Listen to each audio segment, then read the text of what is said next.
வச்சுட்ட. ஏற்கனவே இந்தி நாடா மாத்திக்கிட்டு இருக்கேன் நீனு. இதுல இந்திய வேற திணிக்க நினைக்கிற. அதனால எந்த ஒரு தேசிய இனத்திற்கும் கொள்கை மொழி ஒரே மொழியா தான் இருக்க முடியும். அவரவர் தாய்மொழி தான் இருக்க முடியும். தொடர்பு மொழி பயன்பாட்டு மொழியாக ஆங்கிலம் இருக்கலாம். தேவை மொழி அவசியம் தேவை அப்படின்னா எந்த மொழி இருக்கலாம், அதுல இந்தி இருக்கலாம். அப்படிதான் நீங்க கட்டாயமா நீங்க படினா, நான் திரும்ப திரும்ப சொல்றேன், ஒரு சின்ன பையன் உட்காந்து ஓரத்துல ஏதோ பேசிட்டு இருக்கிறாங்க நினைச்சிட்டு இருக்கீங்க நீங்க. இன்னைக்கு முத்துவேல், கருணாநிதி, ஸ்டாலின் அப்படின்னு ஒருத்தர் உட்கார்ந்து இருக்க இடத்துல என்னை மாதிரி ஒருத்தன் உட்கார்ந்துருந்தேன்னு வச்சுக்கிறீங்க, என்ன நடக்குங்கிறீங்க? பல மொழிகள் என்றால் இந்தியா ஒரே நாடா இருக்கு. ஒரே மொழி என்றால் பல நாடுகள் பிறக்கும். இதை எந்த கொம்பனாலும் தடுக்க முடியாதுன்னு எழுதி வச்சு. தேவையில்லாம உன் தாய் அழகானவள் சொல்ல உரிமை தகுதி உனக்கு இருக்கு. என் தாய் இழிவானவள் சொல்ல உலகத்துல எவனுக்கும் தகுதியும் கிடையாது, உரிமையும் கிடையாது. ஒழுங்கா இருந்தது.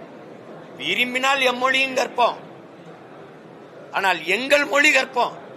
எங்கள் இனம் வாழ எம்மொழியும் கற்போம். நாங்கள் வாழ இந்தி படிப்போம், உருது படிப்போம், டச்சு படிப்போம், ஸ்பானிஷ் படிப்போம், பிரெஞ்சு படிப்போம். அது கத்துக்கிறோம். அதுக்காக அதை கட்டாயம் படிலாம் ஏற்க முடியாது.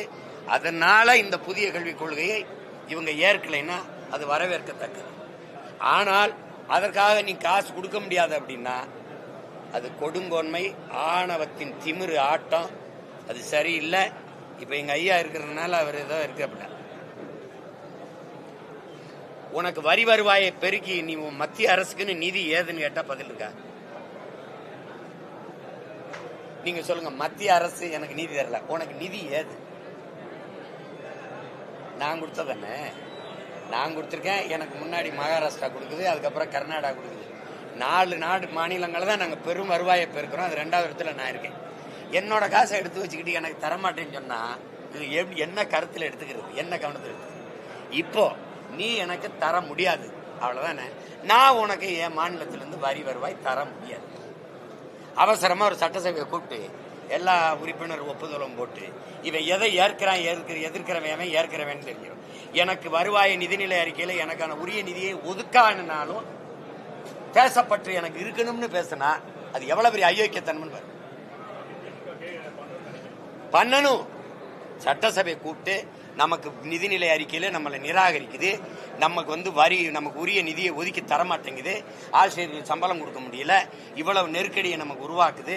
அதனால நமது மாநிலத்திலிருந்து எந்த வரியும் மத்திய அரசுக்கு போகக்கூடாது, இந்த ஒன்றிய அரசுக்கு போகக்கூடாது. அது ஜிஎஸ்டி, சரக்கு மற்றும் சேவை வரியோ எந்த வரியோ போகக்கூடாதுன்னு ஒரு தீர்மானத்தை போட்டு, வெள்ளக்காரங்காலத்துலதான் நம்ம வரிகொடா இயக்கம் நடத்த முடியுமா?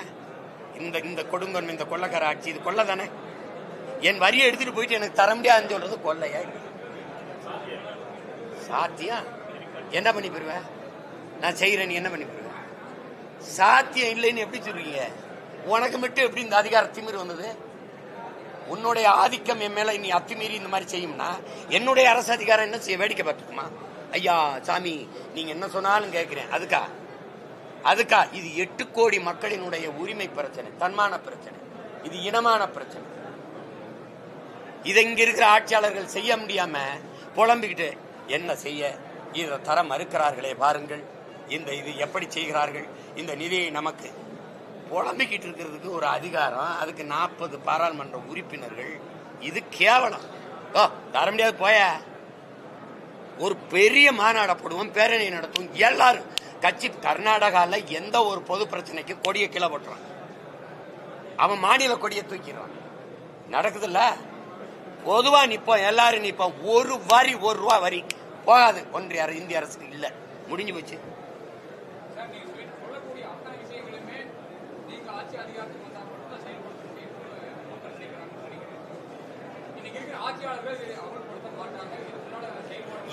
ஏன் முடியாதுன்னு கேளுங்க. இந்த மாதிரி ஒரு தீர்மானத்தை போட்டாலே அவர் வீட்டுல காலையில அமலாக்கத்துறை, வருமான வரித்துறை எல்லாம் வந்துடும். கைபூர கரண். புரியுதுல? இப்ப எனக்கு என்னையே ரைடு தான் போட முடியும். இன்கம் டாக்ஸ், இடி, ஐடி எல்லாம் போட முடியாது. ஏன்னா இல்ல. என் பங்காளி வடிவேல் சொல்ற மாதிரி ஒண்ணு இல்ல. நீ துணிஞ்சு முடியாதுன்னு எங்க தாத்தன் ஒருத்தன் படிக்காத மேத இருந்தால காமராஜன், அவன் இருக்கும் போது நீ இந்த மாதிரி வேலையை காட்டிருவிய? நீ காட்டியிருப்பீங்களா?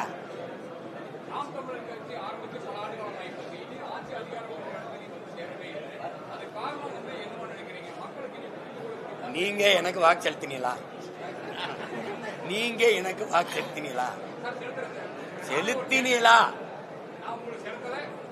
நீங்க தான் காரணம்.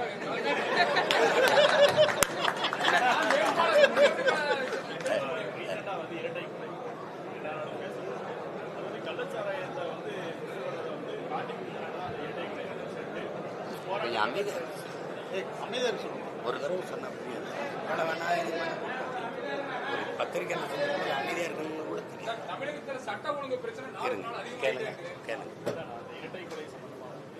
காவல்துறை ஒரு ஸ்டேட்மெண்ட், அதுக்கு முன்னாடியே பேரண்ட் அவங்க எல்லாருமே சொந்தக்காரங்க போராட்டம் பண்ணாங்க. கொலை சம்பந்தமாக குற்றவாளிகளை கைது பண்ணாங்க, நைட்டே கைது பண்ணிட்டாங்க. அடுத்த நாள் காவல்துறையில் ஒரு அறிக்கை ஸ்டேட்மெண்ட் தராங்க, முன்விரோதம் வருது. அது நான் நேரத்தையும் சொல்லிட்டு என்னன்னா, முன் விரோதம்னு சொல்றாங்கல்ல, அதுக்கு காரணம் என்ன?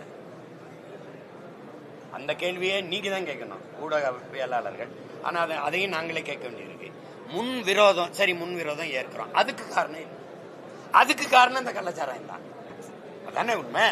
அப்போ நீ ஒரு குற்றத்தை மறைக்க இந்த அரசு பாருங்க, குற்றத்தை அதை தடுக்கிறதுக்கு நடவடிக்கை எடுக்க பதிலாக அந்த குற்றத்தை மறைக்கவே போராடு. அது அண்ணா பல்கலைக்கழக பாலியல் சீண்டல்ல இருந்து இந்த என்ன சொல்றது, எல்லா இடங்கள்லையுமே, இந்த திருப்பரங்குன்றத்தில் நடந்த அந்த மத பிரச்சனைகள் இருக்குல்ல, வழிபாட்டு பிரச்சனை, அதுல இருந்து எல்லா இடங்களையும் அது தலையிட்டு அது பிரச்சனை ஆமா எப்படின்னு வர்றதில்லை. ஒரு கோயில் வாசலை வச்சு சாராயத்தை வித்திருக்கிறாங்க. அது அங்கே காய்ச்சல காரைக்கால்ல இருந்து வாங்கிட்டு வந்து வச்சிருக்காங்க. படிக்கிற பிள்ளைகள் அதை தடுக்க போகும்போது கொலை செய்யற அளவுக்கு வருதுன்னா பார்த்து, இது அந்த பகுதியில் இருக்கிற காவல்துறை அதிகாரம் மற்ற அதிகாரங்களுக்கு தெரியாம இது நடக்கும்னா பாரு. பல முறை சிறைக்கு போக வெளியில வர, சிறைக்கு போக வெளியில வர, மறுபடியும் விற்க, அது தொடர்ச்சியா நடக்குதுன்னா அதிகாரம் அதுக்கு உதவியா இருக்குன்னு தானே அர்த்தம். 2 பிள்ளைகளை, வளர்ற பிள்ளைகளை, படிச்சுட்டு இருக்க பிள்ளைகளை வெட்டி கொண்டிருக்காங்கன்னா அப்ப எவ்வளவு தூரம் அது அது அது புறையோடி போன குற்ற இதா இருக்குன்னு பாருங்க. அப்ப அந்த இழந்த பிள்ளைகளுடைய, அந்த நம்பி படிக்க வச்ச பிள்ளைகள், அந்த பெற்றோருக்கான கனவு, எதிர்காலம், அவனுக்கு உரிய இழப்பீடே கொடுக்கணும், அந்த குடும்பத்துக்கு பாதுகாப்பு நிதியை கொடுக்கணும். அதுக்கப்புறம் இது மாதிரி குற்றச்செயல்கள் நடக்காம பார்க்கணும். இப்போ கள்ளக்குறிச்சி, அதுக்கு முன்னாடி மதுராந்தகத்தில் நடந்தது, நீங்க பாத்தீங்க. மதுராந்தகம் தானே, இல்ல மரக்காணத்தில் நடந்தது, அதை கடந்தோம். அதுக்கப்புறம் கள்ளக்குறிச்சி நடந்தது, அதை கடந்தோம். இப்போ இங்கே மயிலாடுதுறை நடக்குது. இது தெரிய வருது, நம்ம பேசிட்டுக்கோம். ஆனா நாடங்களும் தெரியாம எத்தனை இடங்கள்ல நடந்துகிட்டு இருக்குங்கிறத நீங்க யோசிச்சு பார்க்கணும். அப்ப வெளியில வந்தாதான் அது குற்றமா தெரியுது. ஆனால் அது மாதிரி பல குற்றங்கள் நடந்து கொண்டே இருக்கு. அப்ப இது அரசு இதுக்கு பொறுப்பேற்று உடனடியா இந்த மாதிரி குற்றச் செயல்கள் நடக்காம தடுக்கணும். இதுல திசை திருப்பி விடுற வேலையை காவல்துறை செய்யக்கூடாது. இப்ப எல்லாத்தையும் விட பெரிய இது, இப்ப திருப்பூர்ல இந்த காங்கேயம் பகுதியில தெருநாய் வெறிநாயா மாறி, இப்ப வேளாண் குடிமக்கள் கால்நடை வளர்ப்புங்கிறது அவங்களுக்கு ஒரு கால்நடை வளர்ப்புங்கிறது அது சார்ந்து அவர்கள் பொருளாதாரம் கட்டமைக்கப்படுது. இங்கே வேளாண்மை சார்ந்து இப்ப அந்த கால்நடையே 40 ஆடுகள் இருக்கிற இடத்துல 26 ஆடை நாய்கள் கடிச்சு கொன்றுது அப்படின்னா மொத்தமாவே அந்த பொருளாதாரம் போயிடுது. அந்த தம்பி காட்டுறாரு, ஒரு இளம் கண்ணுக்குட்டி, அந்த திமிழோட இருக்கிற கண்ணுக்குட்டிய அது அந்த கட்டி இருந்த இடத்துல அந்த திமிழை மட்டும் கடிச்சு சிதைச்சு அந்த நாய்கள் செஞ்சிருக்கு. அப்ப இது என்ன ஆயிருதுன்னா, அது எதனால வருதுன்னா, அந்த கசாப் கடைகள்ல, கறிக்கடைகள்ல வாரத்துக்கு 2 நாள் அந்த கறிகளை போடுறது தின்னு சாப்பிட்டு அது அதிலே ருசி கண்டுட்டு திருப்பி கடையில பட்டியல அடைச்சு கிடக்கிற ஆடுகளை போய் அது தின்னுது. பெரிய பொருளாதாரத்தை செய்யுது. இப்ப இதுல என்னன்னா, இந்த 6 மாச காலத்துல 900 ஆடுகளை அது கொலை செஞ்சிருக்கு, கொன்றுது. தீர்வு இப்ப நம்ம வேளாண்குடி மக்கள் கேட்கிற முதல் தீர்வு, இழந்த ஆட்டிற்கு ஏதோ ஒரு இழப்பீடு 1000 500 கொடுக்கறது சரியில்லை. சந்தை மதிப்பு, ஒரு ஆட்டின் விலை சந்தை மதிப்பு இன்னைக்கு எவ்வளவு இருக்குது? 1 கிலோ கறி உங்களுக்கு தெரியும் 1000 ரூபாய்க்கு இன்னைக்கு சந்தை மதிப்பு என்னவோ அந்த உரிய இழப்பீட்டை நம்ம உழவர் குடிகளுக்கு கொடுக்கணும்.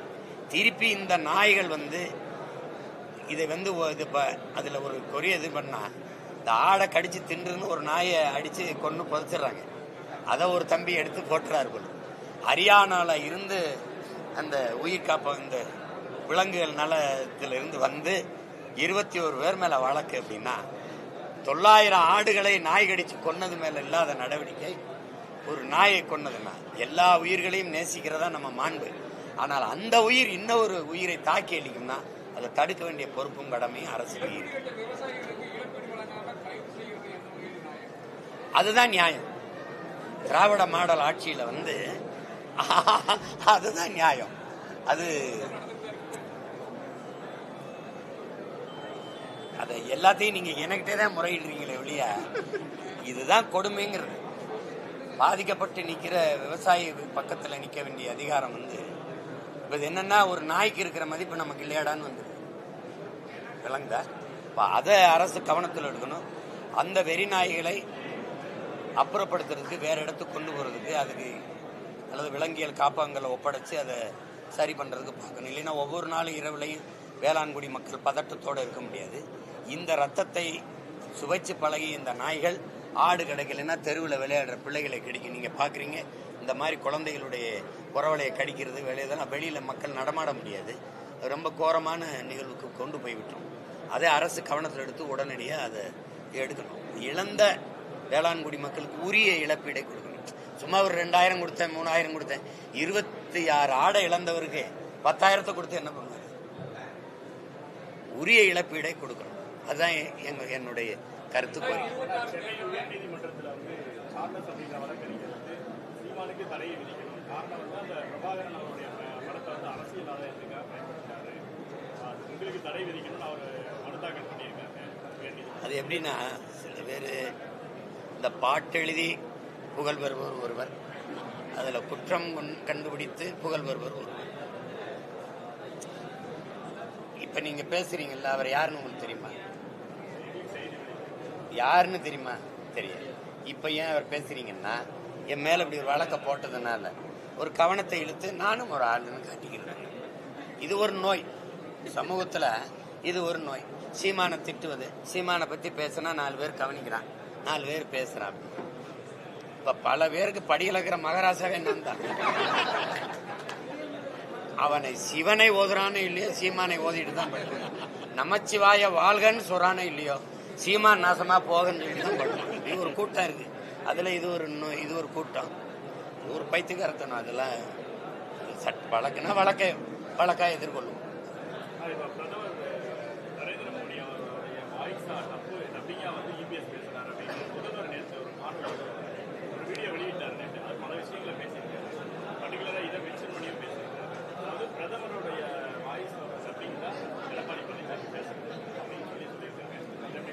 அது பல தடவை இவரே அது மாதிரியான வாய்ஸ் கொடுத்துருக்காரு.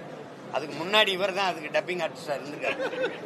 பாபர் மசூதி இடிப்பு தீர்ப்பு வரும்போது வழக்குல ஆர்எஸ்எஸ் தலைவர் என்ன அறிக்கை கொடுத்தாரோ அதுல ஒரு வரி எழுத்து கூட மாறாம அதே அறிக்கை இவர் கொடுத்தார். உங்களுக்கு புரியுதுன்னு நினைக்கிறேன். மோகன் பாகவத் என்ன கொடுத்தாரோ அதே அறிக்கையை ஐயா ஸ்டாலின் அவர்களும் கொடுத்திருக்காங்க. ஐயா ஸ்டாலின் அப்பா ஸ்டாலினும் கொடுத்திருக்காங்க. இப்ப அந்த மாதிரி பல முறை இவங்க அவர்களுடைய என்ன சொல்றது குரல் கலைஞர்களா இருந்து குரல் கொடுத்திருக்காங்க. அதனாலதான் இப்ப நீங்க ஒட்டு மொத்தமா ஒரு இப்ப இவர் இப்படி சொல்லியிருக்காரு, அவர் அப்படி சொல்லியிருக்காரு அப்படின்னு. அதனாலதான் மொத்தமா இந்த கூட்டத்தை ஒழிக்கணும்னு நினைக்கிற காரணம் அதுதான்.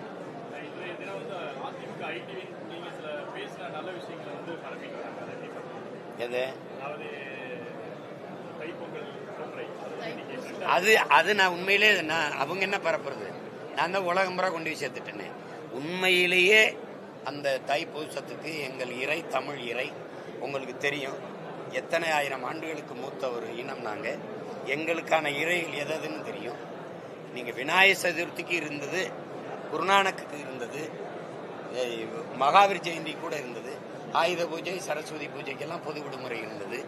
ஓணம் இந்த மாதிரி தெலுங்கு வருடப்பிறப்பு கன்னட வருடப்பிறப்புகளாக இருக்கு. எங்களுடைய தமிழ் வருடப்பிறப்புக்கு மற்ற மாநிலங்களில் விடுமுறை இருக்குதான்னு நீங்க என்னைக்காவது கேட்டிருக்கீங்களா? குருநானக்கு மகாவீர்களாம் விடுமுறை விட்ட தமிழ்நாடு எங்களுடைய மூதாதை உலகத்திற்கு எல்லா மானுடனுக்கும் மதம் இதெல்லாம் சார்ந்து மொழி எல்லாம் தாண்டி உலகமெங்கும் இருக்கிற எல்லா இனத்தவருக்கும் எல்லா மக்களுக்கும் ஒரு நன்னறியை கொடுத்த பெருமகன் எங்களுடைய வள்ளுவ பெருமகனார். அவருடைய நாளுக்கு எந்த மாநிலத்தில் அது விடுமுறை இருக்குன்னு நீங்க கேட்டது உண்டா? இல்லை. இந்த பொதுமை இந்த ஜனநாயகம் தமிழனுக்கு மட்டும்தான் இருக்கும். அப்படி இருக்கும்போது எங்களுடைய இறை முருகனுக்கு பொது விடுமுறை இல்லை. இப்போ பழனினா அந்த இடத்துல மாவட்ட ஆட்சியர் விடுமுறை விட்டுருப்பார். திருச்செந்தூர்னா அந்த இடத்துல பொதுவாக ஒரு விடுமுறை இல்லை. அதை நான் முதலாக அம்மையார் ஜெயலலிதா இருக்கும்போது நான் திருமுருக பெருவிழா எடுத்தேன். நான் அப்போ போய் கேட்டேன், இந்த மாதிரி உங்களை மாதிரி ஊடகவியலாளர் சந்தித்து கோரிக்கை வச்சேன். அவங்க தரலை அதை அந்த நேரம் அப்போ விட்டு அப்புறம் அடுத்து அவங்க மரணித்த பிறகு ஐயா முதல்வரான பிறகு நான் போய் சந்தித்து கோரிக்கை வச்சேன். அதையும் இந்த தஞ்சையை பாதுகாக்கப்பட்ட வேளாண் மண்டலமாகவும் அறிவிக்கணும்னு 2 கோரிக்கை வச்சேன். அது தஞ்சையை பாதுகாக்கப்பட்ட வேளாண் மண்டலமாக அறிவிச்சிட்டாங்க. அப்புறம் இதை அறிவிக்கல, அறிவிச்சிருக்கேன். அவ கேட்டாங்க, உண்மையிலே நமக்கு தைப்பூசத்துக்கு பொது விடுமுறை இல்லையா தம்பி? இல்லை குறிச்சுக்கிட்டு, நான் முருக பக்தன் தான், என்னுடைய பேரே பழனிசாமி தானே, நான் என் தோட்டத்திலே முருகன் கோயில் கட்டி வழிபடுறேன், நான் உறுதியாக நம்ம பண்ணிடலான்னாங்க. அந்த நேரம் போராட்டம் தொடர்ச்சியாக வந்ததுனால அது நம்ம இப்போ விட்டோம்னா ஒரு மாதிரி வரும், கொஞ்சம் பொறுங்கன்னு சொல்லி அந்த போராட்டம் முற்று பெற்ற பிறகு ஓராண்டு கழித்து தைப்பூசத்துக்கு பொது விடுமுறை விட்டாங்க. அந்த பெருமை வரலாற்றில் அது ஐயா எடப்பாடி பழனிசாமிக்கு அது இருக்கு, அதில் மறுக்க முடியாது. அதை நானே கேட்டு பெற்றேன், அதை நானே சொல்கிறேன். அந்த இதை கொடுத்தது அவர் தான்.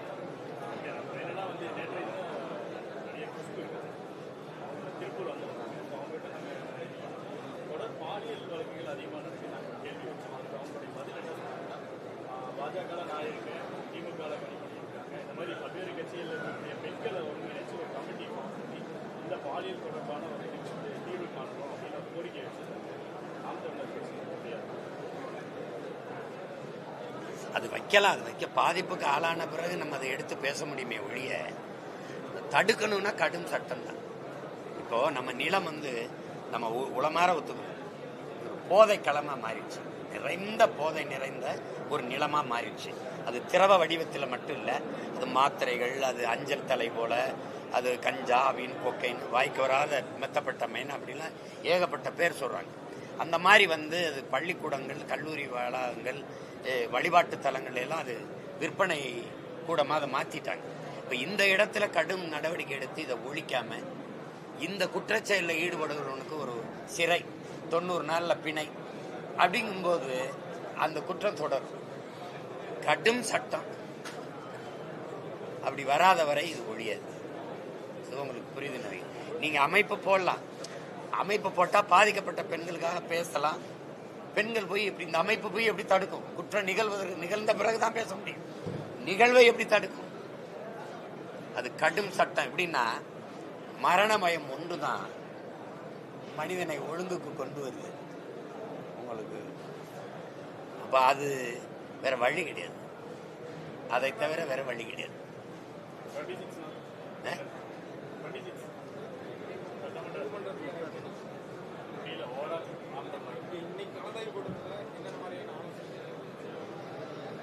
நாங்க 234 தொகுதியிலையும் போட்டிடுறோம். 117 பெண்களுக்கு வாய்ப்பு கொடுக்குறோம், 117 ஆண்களுக்கு வாய்ப்பு கொடுக்குறோம். ஒடுக்கப்பட்ட நிராகரிக்கப்பட்ட தமிழ் சமூகங்களுக்கு, வேற மொழி பேசக்கூடிய வேற மாநிலத்திலிருந்து வந்தவங்களுக்கு கூட இங்க வாய்ப்பு இருக்கு, அரசியல் அதிகாரம் இருக்கு. ஆனால் எங்கள் ஆதி குடிகள் இருக்கு, முடிதிருத்துற மருத்துவர்களும், வண்ணார்கள், குயவர்கள், ஆதி தாய்க்குடி குறவர்கள், போயர்கள், ஒட்டர்கள், சாலியர்கள், இதெல்லாம் கேள்விப்பட்டிருக்கீங்களா? தமிழ் குடிகள் தான். எந்த அதிகாரமும் எந்த அரசியல் அங்கீகாரமும் இல்லை. அவர்களுக்கெல்லாம் நாங்கள் தேர்தலில் கொடுத்துக்கிட்டு வர்றோம். இந்த வாட்டியும் கொடுப்போம். அப்படி மாற்று அரசியல்னா இதெல்லாம் செய்யறதா மாற்று அரசியல். பல பொது தொகுதிகளில் ஆதி தமிழ் குடிகளுக்கு நிற்க வாய்ப்பு கொடுப்போம். இதுல பெரும் எண்ணிக்கையில் இளைஞர்கள் பங்கேற்று தேர்தல் களத்தில் நிற்பார். நன்றி.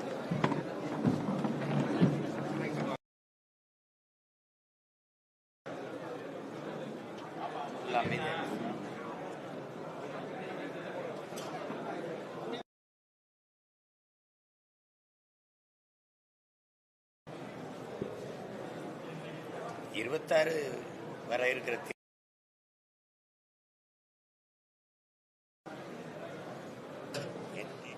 என்ன செய்தி?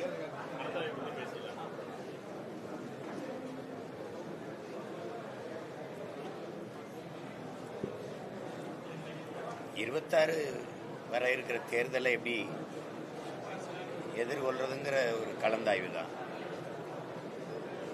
மற்றவங்க கள ஆய்வுங்கிறாங்க, நாங்கள் கலந்த ஆய்வுங்கிறோம், அவ்வளோதான். அது தொடர்ச்சியாக எல்லா மாவட்டங்களுக்கும் பயணம் பண்ணி இந்த சந்திப்பை நிகழ்த்தி கொண்டு வர்றோம். அதில் இம்முறை திருப்பூரில் மையமாக வச்சு கரூர், ஈரோடு, திருப்பூர் இந்த 3 மாவட்டத்தையும் சந்தித்து பேசுகிறோம். கொஞ்சம் அமைதியாக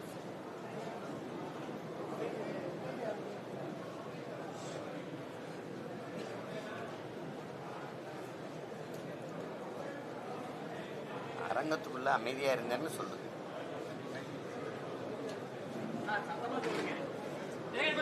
பேசிக்கிட்டே இருந்தா இந்த நாகரிகம், இந்த அடிப்படை கூட தெரியலன்னா அப்புறம் எப்படி சொல்லுங்க?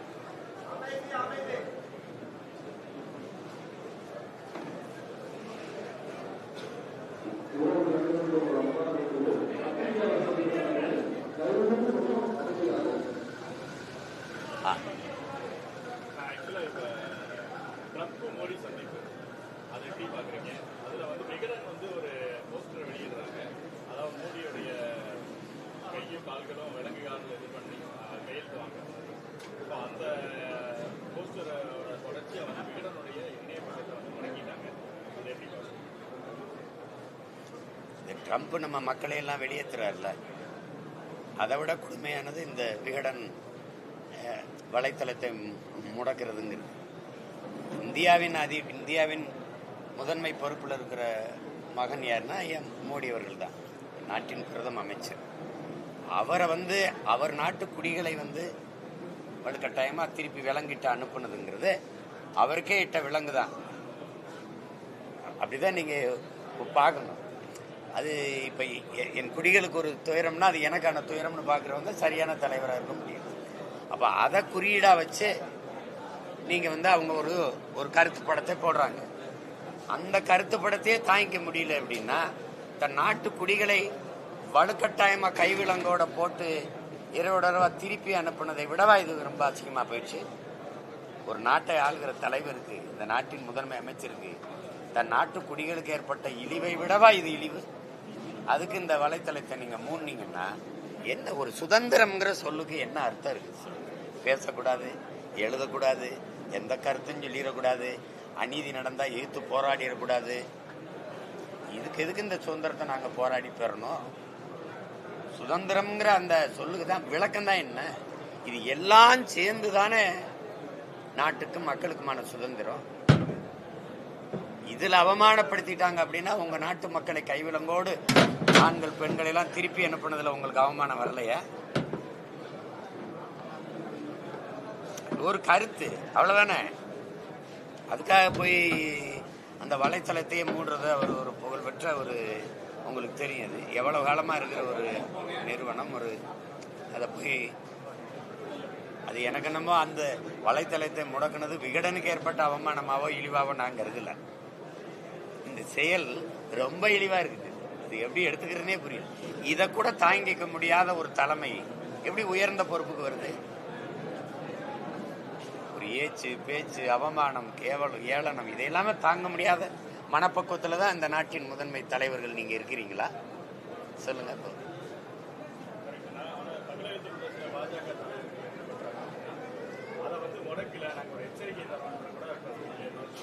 என்ன எதுக்கு எச்சரிக்கிறீங்க? எதுக்கு எச்சரிக்கிறீங்க? எதுக்கு எச்சரிக்கிறீங்க? அங்க மோடி ட்ரம்ப்பை எச்சரிங்க. ட்ரம்ப்பை எச்சரிங்கல்ல. என்ன எச்சரிக்கை? உங்களுக்கு எதிராக எது பேசினாலும் எச்சரிச்சு விடுவேன். நாங்களும் தான் உங்களை எச்சரிக்கிறோம், கொஞ்சம் கவனமா இருங்க, அதிகார நிலையது இல்லை, ரொம்ப ஆடாதீங்கன்னு நாங்களும் உங்களை எச்சரிக்கிறோம். எல்லாருமே இந்த இடத்துல உட்கார்ந்துட்டா இந்த நாற்காலி நிரந்தரம் நினைக்கிறது பாருங்களேன். அதுதான் உலகத்திலே கொடுமையானது. புரட்சி என்பது ஒரு தலையில் மாற்றம். கீழே இருப்பது மேலே வரும், மேலே இருக்கிறது கீழே வரும். வரலாறு எங்கிலும் காலச்சக்கரம் சுழண்டு கொண்டுதான் இருக்குது, அங்கே அப்படி நின்றது. அதனால இது நல்லா இல்ல, இது ஒரு ஜனநாயக நாட்டுக்கு அழகு இல்லை. தேசிய கல்வி முழுமையாக தமிழகம் ஏற்றுக்கொண்டால்தான் நீதி வழங்கப்படும். தர்மேந்திர பிரதான் மத்திய அமைச்சர் இந்த மாதிரி இந்த மாதிரியான செயல் தொடரும் போது தேசியம்னு ஒண்ணு இருக்குமா? தம்பி, நீங்க தான் கேள்வி எழுப்பினீங்க, நான் உங்ககிட்ட தான் பதில் சொல்லணும். இந்த மாதிரியான செயல்கள் தொடரும் போது நீங்க சொல்ற தேசியம்னு ஒண்ணு இருக்குமா? இந்தியா ஒரு தேசிய அமைப்பு, தேசியமா பல தேசங்களில் ஒன்றி எல்லாருக்கும் தெரியும். ஆனா இது மாநிலங்களின் ஐக்கியம்தான், மாநிலங்கள் அவைதான். நீங்க பல்வேறு தேசிய இனங்கள் வெவ்வேறு நிலப்பரப்பில் கூடி வாழ்றோம், மாநில அமைப்புகளா, மாநில. ஆனால் இந்தியாங்கிற ஒரு நாட்டுக்குள்ள நம்ம தேசிய ஒருமைப்பாடு, இறையாண்மை எல்லாத்தையும் கட்டுப்பட்டு வாழ்றோம். இந்திய நாட்டின் குடிமக்கள், நான் சிட்டிசன் ஆஃப் இந்தியா. ஆனால் என் நேஷனாலிட்டி தமிழ், உங்க நேஷனாலிட்டி தெலுங்கு, உங்க நேஷனாலிட்டி கன்னடம். நாங்க எல்லாரும் சேர்ந்து இந்த நாட்டின் குடிமக்களா இருக்கிறோம். பல மொழி பேசக்கூடிய இன மக்கள் இங்க நிறைந்து வாழ்றோம். ஒவ்வொரு மொழிக்கும் ஒரு கலை, கலாச்சாரம், பண்பாடு, வாழ்க்கை முறை, வழிபாடு இப்படி எல்லாருக்கும் இருக்கு.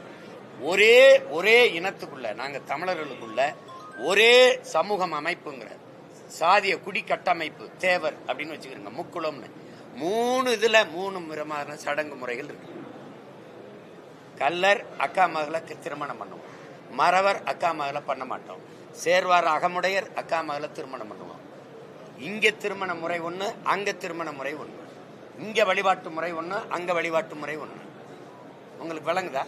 நாங்க ராமநாதபுரத்துல சிவகங்கையில திருமணம்னா கறி வெட்டுவோம், கிடா வெட்டுவோம்.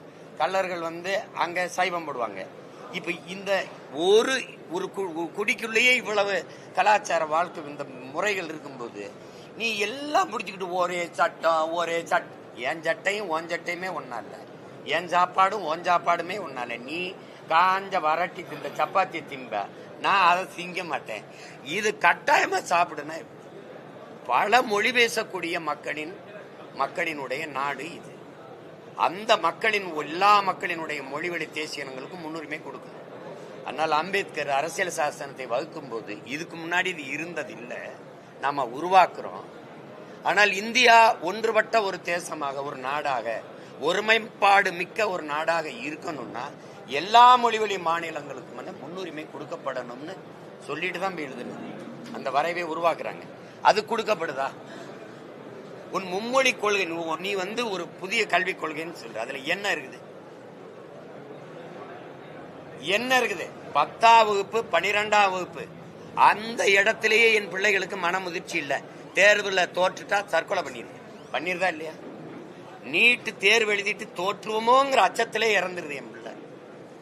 அவ்வளவு முதிர்ச்சியற்ற நிலையில் என் பிள்ளைகள் இருக்குது. ஏன்னா தோல்விங்கிறது இங்க பெரிய இழிவா கருதப்படுது. சமூகத்தை எதிர்கொள்ள முடியல என் பிள்ளைகளால.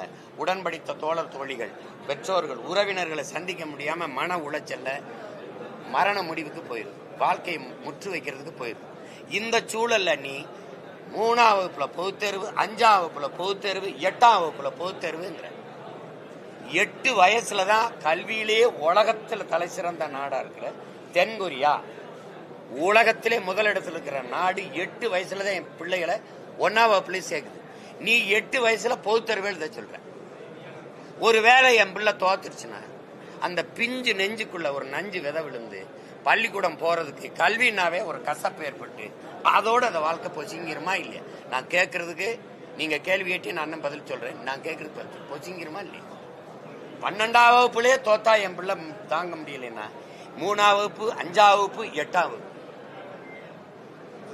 என்ன அவங்களுக்கு என்ன ஆயிடுச்சு? இத்தனை வகுப்பு என் பிள்ளைகளுக்கு வைக்கிறேன். நீ இந்த நாட்டை ஆளுகிற இந்த அமைச்சர் பெருமக்கள், இந்த பிரதமர்கள், இந்த அமைச்சர்கள் எல்லாம் மருத்துவமா நீட் எழுது, நீதிபதியா தேர்வு எழுது, அதான் இது எழுது, எல்லாம் எழுது, IAS IPS தேர்வு எழுது.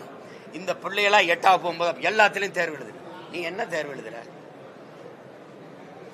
நீ வா, நம்ம ஒரு நீட் வைப்போம், நம்ம ஒரு சிலபஸ் பொது பாடத்திட்டம் வைப்போம்.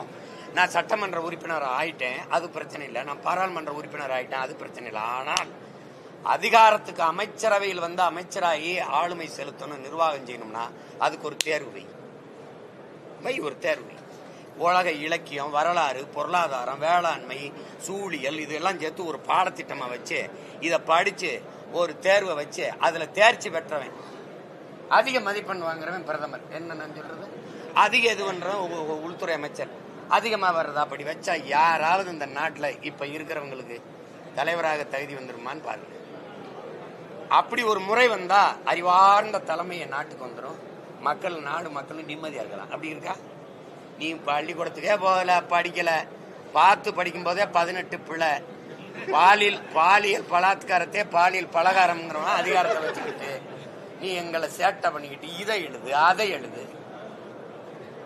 நாங்க போராடி சுதந்திரம் பெற்றது திருப்பி கொடி அடிமையா வாழ்றதுக்கு இல்ல தம்பி. உன் புதிய கல்விக் கொள்கை கட்டாய இந்திய சொல்லுது. சின்ன சின்ன நாடுகள், சிங்கப்பூர்ல என் தாய்மொழி ஆட்சி மொழியா இருக்கா இல்லையா?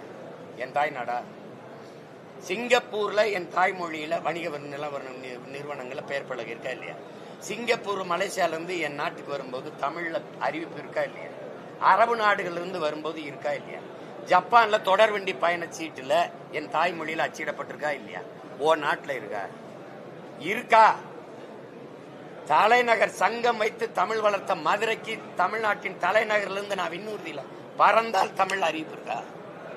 நீ ஒவ்வொரு தேசியனத்தின் மொழியை சிதைத்து அழித்து ஒரே மொழி ஒரே மதம் ஒரே நாடாக்க துடிக்கிற. இது மாதிரி ஒரு தேச துரோகம், தேசத்தை பிரித்தாளுகிற கூறு போடுற சூழ்ச்சி திட்டம் ஏதாவது இருக்கா? எல்லா நாடுகள்லையும் பல மொழிகள் ஆட்சி மொழியா இருக்கு. ஏன் 22 மொழி இந்தியாவில் ஆட்சி மொழியா இருந்தா என்ன சொல்லு? நீ என்னுடைய வரியை பூரா எடுத்துட்டு போற, ஆனா கடிதம் அனுப்பும் போது இந்தி இங்கிலீஷ்ல அனுப்புற. 2 வரி என் தாய்மொழியில் எழுதி அனுப்புனா உனக்கு பட்டுக்குருமா? அவ்வளவு ரோசம் இல்லாம ஏன்டா என் வரியை வாங்குற? ஏன் வரி வாங்குற? நீ ஏன் வாங்குற? ஒரே மொழிங்கிற இந்தி எப்ப வந்தது சொல்லு? நான் எப்ப வந்தேன்னு சொல்றேன். நான் உலக மொழிகளின் மூத்த மொழி. அத நாட்டின் பிரதமரே சொல்றாரு. உலக மொழிகளின் மூத்த மொழி தமிழ் என் நாட்டில் இருக்கிறது பெருமை. இந்திய மொழிகளின் தொன்மையை தமிழிலிருந்து அறியலாம். நான் சொல்லல தம்பி, முதன்மை அமைச்சர் ஐயா மோடி அவர்களே சொல்றாங்க. அந்த மொழிக்கான முன்னுரிமை என்ன? நான் 50,000 ஆண்டுகளுக்கு மூத்தவன். உலக மொழி ஆய்வறிஞர் எல்லாம் சொல்லிட்டான். நீ 500 ஆண்டுகளையே தொடல. அப்ப உன் மொழி எல்லா மாநிலங்களையும் நீ வந்து பரப்பணும் நினைச்சா எப்படி சொல்லு? எப்படி இது எப்படி இந்தி படி இந்தி கட்டாயம் படினா எப்படி? அது எங்க போய் நிறுத்தும்னா, எனக்கு விருப்பம் இல்லாத உணவை நீ வழி கட்டாயமா ஊட்டினிய உள்ள தள்ளினா நான் உன் நெஞ்சில தான் வாந்தி எடுத்து விடுவேன். அதான் நடக்கும். அப்ப நீ என்ன செய்யணும்? அவரவர் மொழி அவரவருக்கு. கெடுவாய்ப்பா வெள்ளக்காரன் நம்மளை ஆண்டுட்டோம். பொது மொழி ஒரு தொடர்பு மொழி இங்கிலீஷ் இருக்கு. விரும்பினால் உலக மொழி எல்லா மொழியும் நாங்க கற்கிறோம், இந்தி உட்பட. அப்படி வேணா ஒண்ணு செய்வோம். இந்தி தாய்மொழியாக கொண்ட மாநிலங்கள்ல எங்க மொழியை கத்துக்கிறீங்க, தமிழை கத்துக்கிறீங்க, தெலுங்கு கத்துக்கிறீங்க. நாங்க இங்க நீ இந்திய மட்டும் படினா ஏன் தெலுங்கு கத்துக்கூடாதா? மலையாளம் கத்துக்கூடாதா? கன்னடம் கத்துக்கூடாதா? எங்கள் தாய்மொழி தமிழை கத்துக்கூடாதா? என்ன சேட்டை இது? இந்திய தாய்மொழியாக கொண்ட மாநிலங்களில் அது ஆட்சி மொழி, அதிகார மொழி, பண்பாட்டு மொழி, பயன்பாட்டு மொழியாக இருக்கட்டும். எனக்கு தெலுங்கு இருக்கட்டும், அவருக்கு தமிழ் இருக்கட்டும், அவருக்கு கன்னடம் இருக்கட்டும், அவருக்கு உருது இருக்கட்டும், அவருக்கு போச்சுபுரி இருக்கட்டும், அவருக்கு பீகாரி இருக்கட்டும், அவருக்கு குஜராத்தி இருக்கட்டும். தொடர்புக்கு ஒரு பொது மொழி வேணும், அது ஆங்கிலத்தை வச்சுக்கணும். அவ்வளவுதானே? நீ கட்டாயமா இந்திய படிச்சே தீரணும். இந்தி படிக்காம இருக்கும். விரும்பினாலும் எங்க பிள்ளைய கற்கிறாங்க. இப்ப என் கூட என் தம்பி எல்லாம் எனக்கு விருப்ப ஓய்வு ராணுவத்திலிருந்து பெற்றுட்டு எனக்கு பாதுகாப்புக்கு இருக்கிறாங்க. போய் இந்தி கத்துக்கிட்டாங்களா இல்ல இந்தி கத்துக்கிட்டு ராணுவத்தில் சேர்ந்தாங்களா? நாங்க ஈழத்திலிருந்து அடிச்சு ஏதிலிகளா விரட்டப்பட்டோம். பல நாடுகள்ல போய் நாங்க குடிபெயர்ந்திருக்கோம். பிரான்ஸ்ல போய் பிரெஞ்சு கத்துக்கிட்டோம். பிரெஞ்சு என் மக்கள் பேசுறாங்க. நாங்க ஈழத்தில் இருக்கும்போதே பிரெஞ்சு கத்துக்கிட்டாங்க. போனோமா? போய் கத்துக்கிட்டோம். ஒரு மொழி என்பது 6 மாசம் 7 மாசத்துல கத்துக்க முடியும். ஆனால் தாய்மொழியில் நல்ல அறிவு, புலமை, தெளிவு இருந்தால் உலக மொழிகள் எம்மொழியும் எளிதாக கற்றுக்கொள்ள முடியும். அதுதான் இப்ப நீங்க கட்டாயமா இத படின்னு சொல்றதுக்கான நோக்கம் என்ன? 1.5 கோடி இந்திக்காரனை திணிச்சிட்ட. ஏற்கனவே இந்தி நாடா மாத்திக்கிட்டு இருக்கேன். நீங்க இதுல இந்திய வேற திணிக்க நினைக்கிற. அதனால எந்த ஒரு தேசிய இனத்திற்கும் கொள்கை மொழி ஒரே மொழியா தான் இருக்க முடியும். அவரவர் தாய்மொழி தான் இருக்க முடியும். தொடர்பு மொழி, பயன்பாட்டு மொழியாக ஆங்கிலம் இருக்கலாம். தேவை மொழி அவசியம், தேவை அப்படின்னா எந்த மொழி இருக்கலாம், அதுல இந்தி இருக்கலாம். அப்படிதான் நீங்க கட்டாயமா நீங்க படினா, நான் திரும்ப திரும்ப சொல்றேன், ஒரு சின்ன பையன் உட்காந்து ஓரத்துல ஏதோ பேசிட்டு இருக்கிறாங்கிறீங்க, நினைச்சிட்டு இருக்கீங்க நீங்க. இன்னைக்கு முத்துவேல், கருணாநிதி, ஸ்டாலின் அப்படின்னு ஒருத்தர் உட்கார்ந்து இருக்க இடத்துல என்னை மாதிரி ஒருத்தன் உட்கார்ந்துருந்தேன்னு வச்சுக்கிறீங்க, என்ன நடக்குங்கிறீங்க? பல மொழிகள் என்றால் இந்தியா ஒரே நாடா இருக்கு. ஒரே மொழி என்றால் பல நாடுகள் பிறக்கும். இதை எந்த கொம்பனாலும் தடுக்க முடியாதுன்னு எழுதி வச்சு.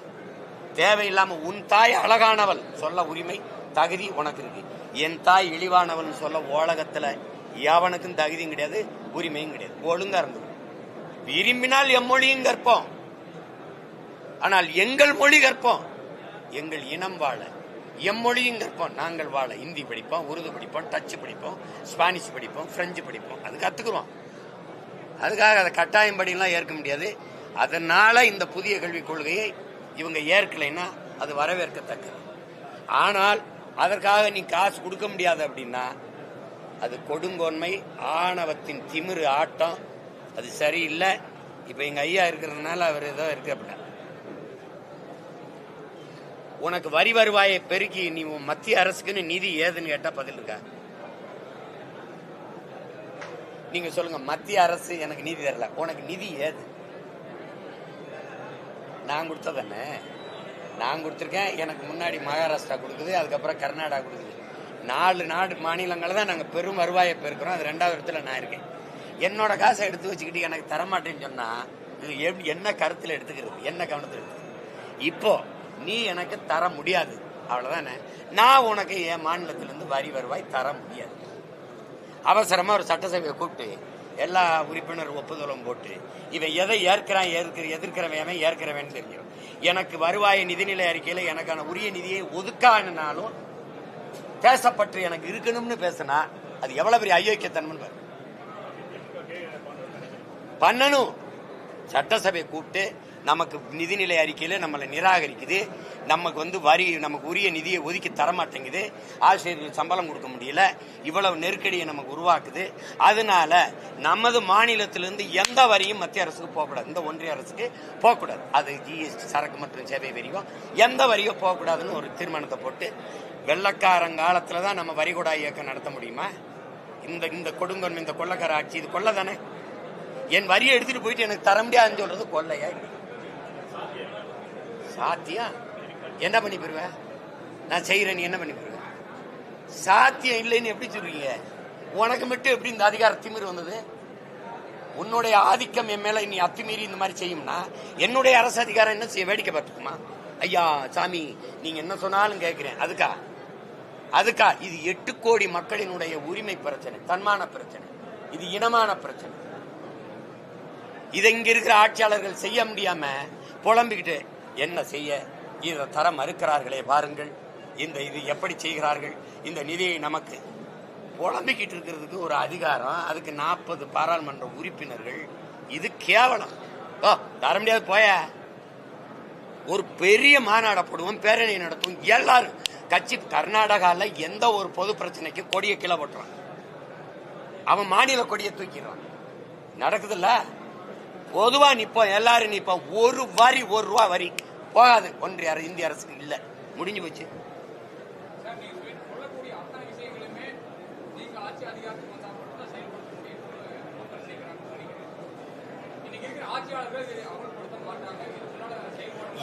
ஏன் முடியாதுன்னு கேளுங்க. இந்த மாதிரி ஒரு தீர்மானத்தை போட்டாலே அவர் வீட்டுல காலையில அமலாக்கத்துறை, வருமான வரித்துறை எல்லாம் வந்துடும். கைபூர கரை. புரியுதுல? இப்ப எனக்கு என்னையே ரைடு தான் போட முடியும். இன்கம் டாக்ஸ், இடி, ஐடி எல்லாம் போட முடியாது. ஏன்னா இல்ல. என் பங்காளி வடிவேல் சொல்ற மாதிரி ஒண்ணு இல்ல. நீ துணிஞ்சு முடியாதுன்னு. எங்க தாத்தன் ஒருத்தன் படிக்காத மேத இருந்தாலும் காமராஜன், அவன் இருக்கும் போது நீ இந்த மாதிரி வேலையை காட்டிருவிய? நீ காட்டியிருப்பீங்களா?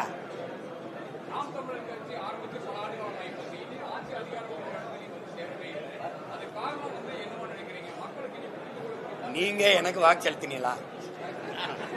நீங்க எனக்கு வாக்கு செலுத்தினீங்களா? செலுத்தினீங்களா? நீங்க தான் காரணம்.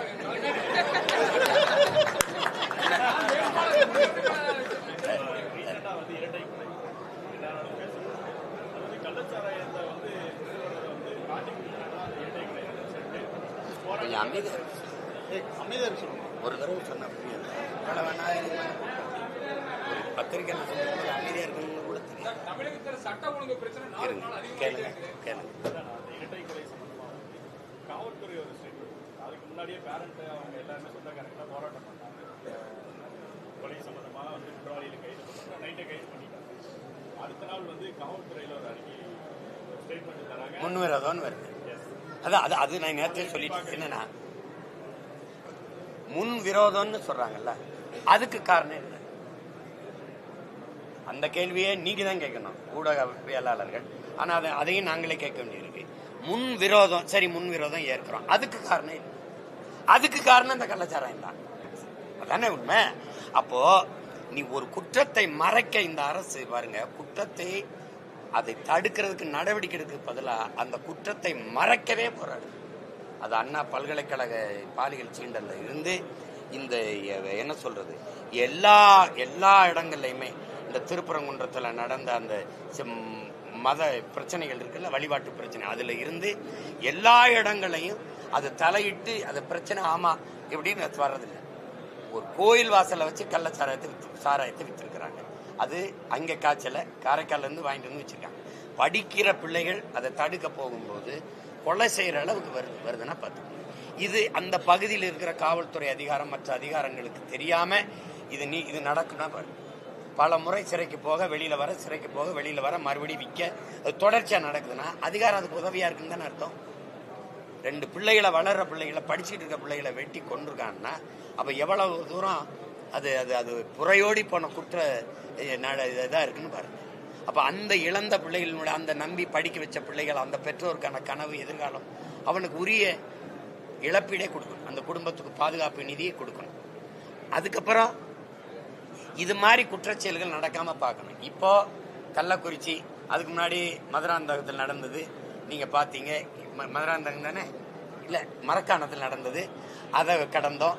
அதுக்கப்புறம் கள்ளக்குறிச்சி நடந்தது, அதை கடந்தோம். இப்போ இங்கே மயிலாடுதுறை நடக்குது.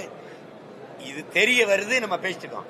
ஆனா நாடங்களும் தெரியாம எத்தனை இடங்கள்ல நடந்துகிட்டு இருக்குங்கிறத நீங்க யோசிச்சு பார்க்கணும். அப்ப வெளியில வந்தாதான் அது குற்றமா தெரியுது. ஆனால் அது மாதிரி பல குற்றங்கள் நடந்து கொண்டே இருக்கு.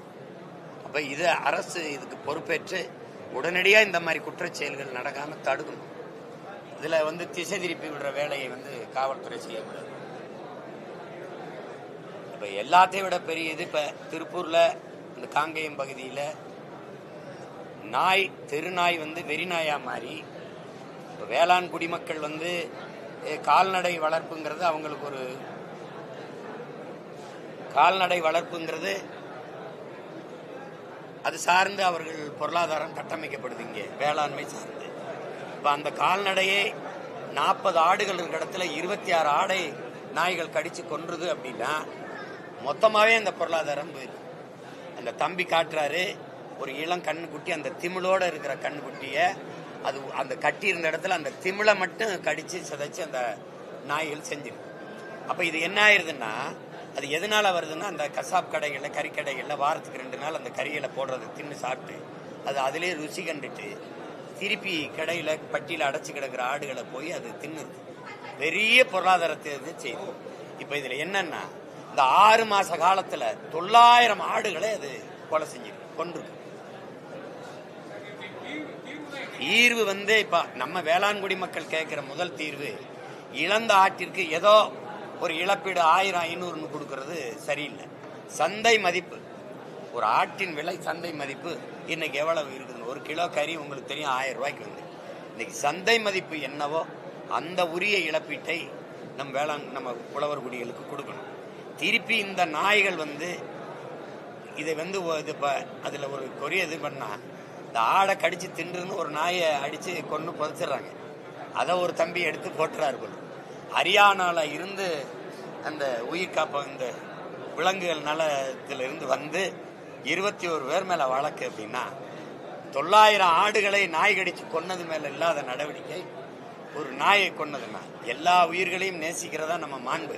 ஆனால் அந்த உயிர் இன்னொரு உயிரை தாக்கி அளிக்கும்னா அதை தடுக்க வேண்டிய பொறுப்பும் கடமையும் அரசுக்கு இருக்கு. அதுதான் நியாயம். திராவிட மாடல் ஆட்சியில அதுதான் நியாயம். அது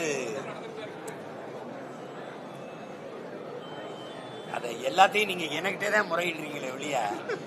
இதுதான் கொடுமைங்கிறது. பாதிக்கப்பட்டு நிக்கிற விவசாயி பக்கத்துல நிக்க வேண்டிய அதிகாரம் இப்ப என்னன்னா ஒரு நாய்க்கு இருக்கிற மதிப்பு நமக்கு இல்லையாடான்னு வந்துருக்கு. விளங்குதா? அதை அரசு கவனத்தில் எடுக்கணும். அந்த வெறி நாய்களை அப்புறப்படுத்துறதுக்கு வேற இடத்துக்கு கொண்டு போறதுக்கு அதுக்கு அல்லது விலங்கியல் காப்பகங்களை ஒப்படைச்சு அதை சரி பண்றதுக்கு பார்க்கணும். இல்லைன்னா ஒவ்வொரு நாளும் இரவுலையும் வேளாண்குடி மக்கள் பதட்டத்தோடு இருக்க முடியாது. இந்த ரத்தத்தை சுவைச்சு பழகி இந்த நாய்கள் ஆடு கிடைக்கலன்னா தெருவில் விளையாடுற பிள்ளைகளை கடிக்கும். நீங்க பாக்குறீங்க இந்த மாதிரி குழந்தைகளுடைய குறவலையை கடிக்கிறது இதெல்லாம் வெளியில மக்கள் நடமாட முடியாது. ரொம்ப கோரமான நிகழ்வுக்கு கொண்டு போய் விட்டோம். அதை அரசு கவனத்தில் எடுத்து உடனடியாக அதை எடுக்கணும். இழந்த வேளாண்குடி மக்களுக்கு உரிய இழப்பீடை கொடுக்கணும். சும்மா ஒரு 2000 கொடுத்தேன் 3000 கொடுத்தேன் 26 ஆடை இழந்தவருக்கு 10,000 கொடுத்து என்ன பண்ணுவாரு? உரிய இழப்பீடை கொடுக்கணும். அதுதான் என்னுடைய கருத்து.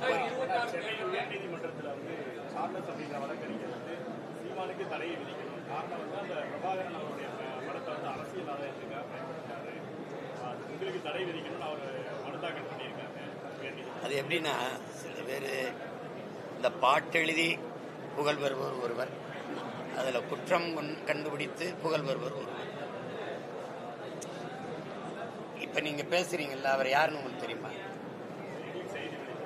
யாருன்னு தெரியுமா? தெரியாது.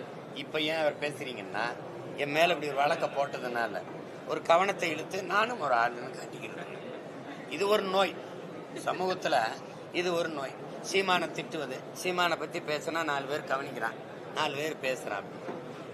இப்ப பல பேருக்கு படியிலக்கிற மகாராஜாவே நான் தான். அவனை சிவனை ஓதுறானோ இல்லையோ சீமானை ஓதிட்டு தான் படிக்கிறான். நமச்சிவாய வாழ்கன்னு சொல்றானோ இல்லையோ சீமான் நாசமா போகன்னு சொல்லிட்டு தான் படிக்கிறான். இது ஒரு கூட்டம் இருக்கு. அதுல இது ஒரு நோய், இது ஒரு கூட்டம், ஒரு பைத்தியக்காரத்தனம். அதெல்லாம் வழக்குனா வழக்கா எதிர்கொள்ளும்.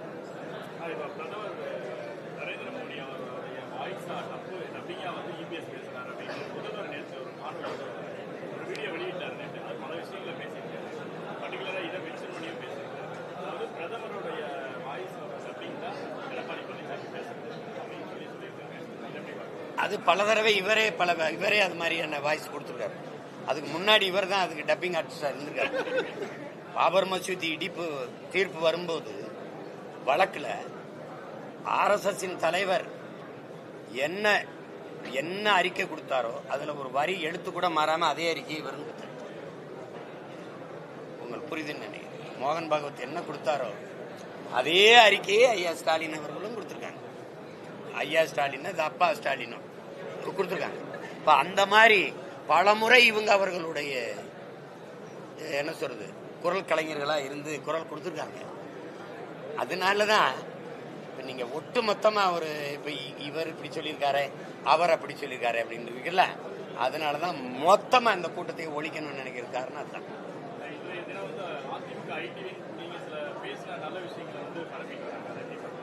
எது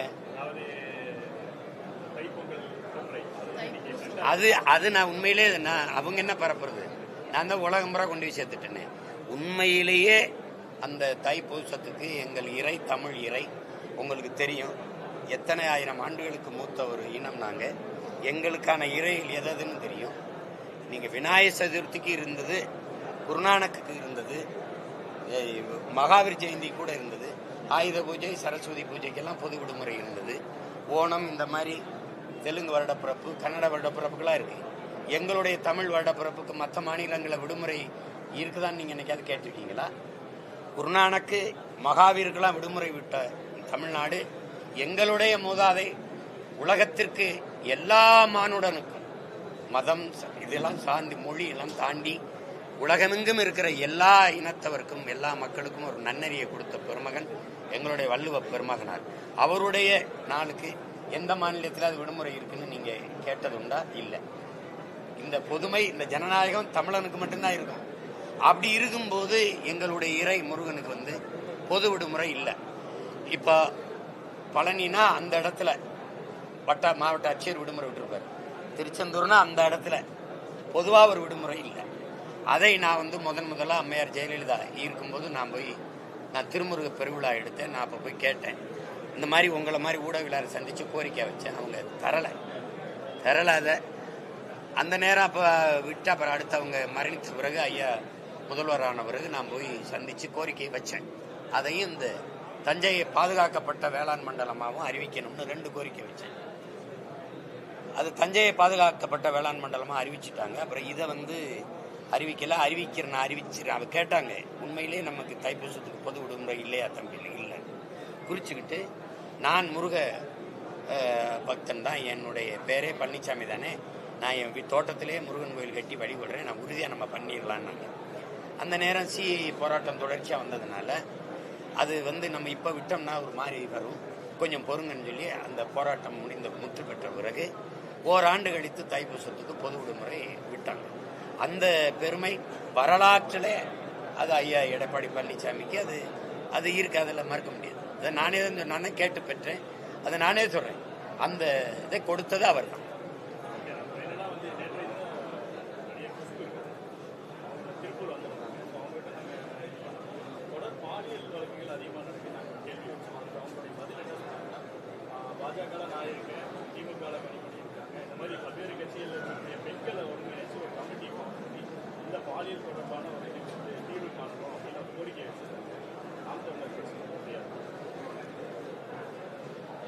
அது வைக்கலாம், பாதிப்புக்கு ஆளான பிறகு நம்ம அதை எடுத்து பேச முடியுமே ஒழிய தடுக்கணும்னா கடும் சட்டம் தான். இப்போ நம்ம நிலம் வந்து நம்ம உளமாற ஒத்துக்கணும், போதை களமா மாறிடுச்சு, போதை நிறைந்த ஒரு நிலமா மாறிடுச்சு. அது திரவ வடிவத்தில் மட்டும் இல்லை, அது மாத்திரைகள், அது அஞ்சல் தலை போல, அது கஞ்சா, அவின், கொக்கைன், வாய்க்கு வராத மெத்தப்பட்ட மைன் அப்படின்லாம் ஏகப்பட்ட பேர் சொல்றாங்க. அந்த மாதிரி வந்து அது பள்ளிக்கூடங்கள், கல்லூரி வளாகங்கள், வழிபாட்டு தலங்கள் எல்லாம் அது விற்பனை கூடமாக அதை மாற்றிட்டாங்க. இப்போ இந்த இடத்துல கடும் நடவடிக்கை எடுத்து இதை ஒழிக்காம இந்த குற்றச்செயலில் ஈடுபடுகிறவனுக்கு ஒரு சிறை, 90 நாளில் பிணை அப்படிங்கும்போது அந்த குற்றம் தொடரும். கடும் சட்டம் அப்படி வராத வரை இது ஒழியாது. அது உங்களுக்கு புரியுது நிறைய. நீங்கள் அமைப்பு போடலாம், அமைப்பு போட்டால் பாதிக்கப்பட்ட பெண்களுக்காக பேசலாம். பெண்கள் போய் இந்த அமைப்பு போய் எப்படி தடுக்கும்? குற்றம் நிகழ்ந்த பிறகுதான் பேச முடியும். நிகழ்வை எப்படி தடுக்கும்? அது கடும் சட்டம். எப்படின்னா மரணமயம் ஒன்றுதான் மனிதனை ஒழுங்குக்கு கொண்டு வருது உங்களுக்கு. அப்ப அது வேற வழி கிடையாது, அதை தவிர வேற வழி கிடையாது.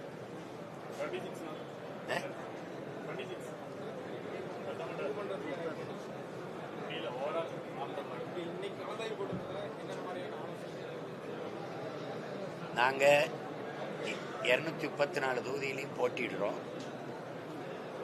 117 பெண்களுக்கு வாய்ப்பு கொடுக்குறோம், 117 ஆண்களுக்கு வாய்ப்பு கொடுக்குறோம். ஒடுக்கப்பட்ட, நிராகரிக்கப்பட்ட தமிழ் சமூகங்களுக்கு,